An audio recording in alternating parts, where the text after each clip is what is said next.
मोदी की सरकार एकदम ठीक है। हम नेपाल से आए हैं, समृद्धि राजनीति है ये, बीजेपी फूल की सरकार। लेकिन बात जितनी भी चले और डेट भी निकल आई है, अब तो शपथ भी लेने जा रहे हैं। वो तो आप समय ही बताएगा, अब 2 दिन में सब कुछ क्लियर ही हो जाएगा और शपथ ले लेंगे, सब पता ही चल जाएगा कि सरकार किसकी बनी।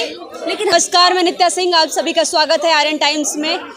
जिस तरीके से दिखाया जा रहा है 8 तारीख को मोदी जी शपथ ग्रहण लेने वाले हैं, आपको क्या लग रहा है? जो हाल था कि 300-400 पार जाए, 8 ठीक है। मोदी जी 9 तारीख को शपथ ग्रहण लेने वाले हैं। जिस तरीके से मोदी जी ने कहा था 370 पार बीजेपी लाएगी और 400 प्लस जाएगी एनडीए, लेकिन एनडीए 300 पार भी नहीं कर पाई। पिछला जितना देखा जाए 2019 का, उससे भी कम रही। इस पर क्या कहना चाहेंगे आप? जो हिंदुओं ने, मैं तो एक बात कहना चाहता हूँ कि यहाँ पर हिंदू मुस्लिम किसी को मोदी सरकार ने नहीं देखा। और मैं ये कहना चाहता हूँ कि सबका साथ सबका विकास लेके चलने वाले मोदी सरकार को जिस प्रकार से हार हुई है, यहाँ वो हिंदू जो हिंदू होते हुए भी हिजड़े का काम किए। जो मोदी को अगर वोट नहीं दिया तो हिजड़ा आदमी हो गया। दूसरी बात, मैं आपको एक बात बताना चाहता हूँ कि मुसलमान की तो बात ही नहीं करते, लेकिन मैं ये कहना चाहता हूँ कि अभी जो हार हुई है, ये हार के लिए मोदी जी का इसमें कोई कसूर नहीं। क्योंकि मोदी जी ने ऐसा थोड़ी ना बोला था कि भाई ये मकान दे रहा हूँ तो हिंदू को दे रहा हूँ, ये मुस्लिम को नहीं दे रहा हूँ। हिंदू मुस्लिम नहीं किया था, लेकिन यहाँ पर हिंदू ने धोखा दिया है। आपको कैसे पता? बीजेपी जिस तरीके से हवा में थी कि 400 पार करेंगे, 400 पार नहीं हो पाई, इस पर कुछ बोलना चाहिए? 400 पार नहीं हो पाई, लेकिन अकेले दम पे तो इतनी सीटें लेके आई है। गठबंधन भी इतना सीटें नहीं लेके आ पाया जो अकेले मोदी ने ला के दिखाई है। अच्छा, लेकिन पिछले बार से कम लेके आई है। दिक्कत ये है, मुद्दा ये बनता है कि पिछले बार से कम आई है। हाँ, पिछले बार से कम आई है, लेकिन फिर भी एक अकेले दम पे सरकार बनाना बहुत बड़ी बात है।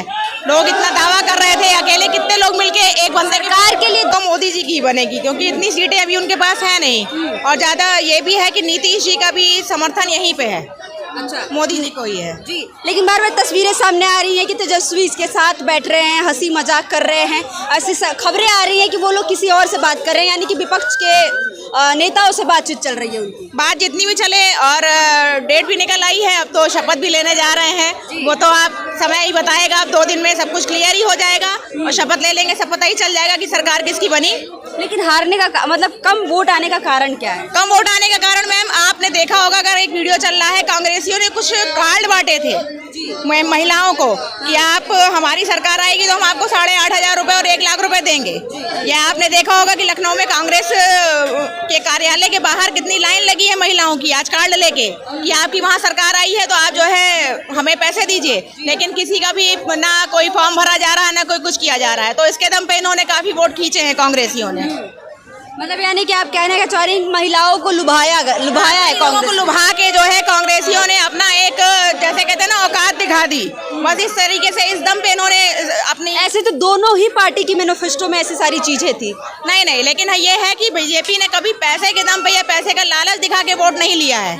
ये तो क्लियर है। बाकी जो है कांग्रेसियों ने, सपा ने पैसे का लालच दिखा के लोगों को जो उल्टे सीधे चीजों में लुभा के, बीजेपी ने जो कहा वो करके दिखाया है मैम। जितने भी वादे बीजेपी ने किए थे वो करके दिखाए हैं। आज मुफ्त का राशन अगर उन्होंने बोला तो उन्होंने दे के दिखाया है। और जितने राशन की कह रही है कि बीजेपी ने कभी ऐसा नहीं दिया, तो मध्य प्रदेश में लाडली बहना योजना जो था, ये इसके माध्यम से औरतों को पैसे दिए जाते थे, उन्हें मुफ्त में बहुत सारी चीजें दी जाती थी। इस पे आप क्या कहना चाहेंगी? वो भी तो पैसे दे रहे हैं वहाँ पे। नहीं, पैसे दे रहे हैं, लेकिन एक सरकार बनाने के बाद और एक आप लुभा के किसी को कि हमारी सरकार आएगी तो हम ये करेंगे, आपने वो करके तो नहीं दिखाया ना। आज देखिए कितनी महिलाओं की वहाँ भीड़ लगी, हजारों महिलाओं की भीड़ लगी है, आपने वीडियो देखा होगा। लेकिन मैम, जीतने के पहले तो मैनिफेस्टो आता है, मैनिफेस्टो के बाद ही चीजें होती है, सरकार बनने के बाद ही तो मैनिफेस्टो की चीजें। ये मोदी जी ने जितने वादे किए थे, क्या उन्होंने मुफ्त का राशन नहीं दिया? क्या उन्होंने मुफ्त का आवास नहीं दिया? महिलाओं को कितने 300 जितनी 15 लाख का भी वादा किया था, वो किसे मिला है? हाँ, 15 लाख का वादा किया था, लेकिन जो है फिर भी जितना बीजेपी ने करके दिखाया है उतना तो किसी ने सरकार ने नहीं किया। और बाकी महंगाई है या ये सब मुद्दे हर सरकार में उठते रहे हैं, ये उठते ही रहेंगे। आप जनसंख्या बढ़ाओगे तो महंगाई तो बढ़ेगी बढ़ेगी। तो आप बीजेपी की सपोर्टर हैं? आपने बीजेपी की सपोर्टर हूँ मैं, बिल्कुल हूँ, कट्टर सपोर्टर हूँ, मोदी जी की सपोर्टर हूँ। बाकी दिन दुनिया में कुछ हो रहा है लेकिन मोदी जी अकेले हैं, वो शेर है और शेर ही रहेगा। जी।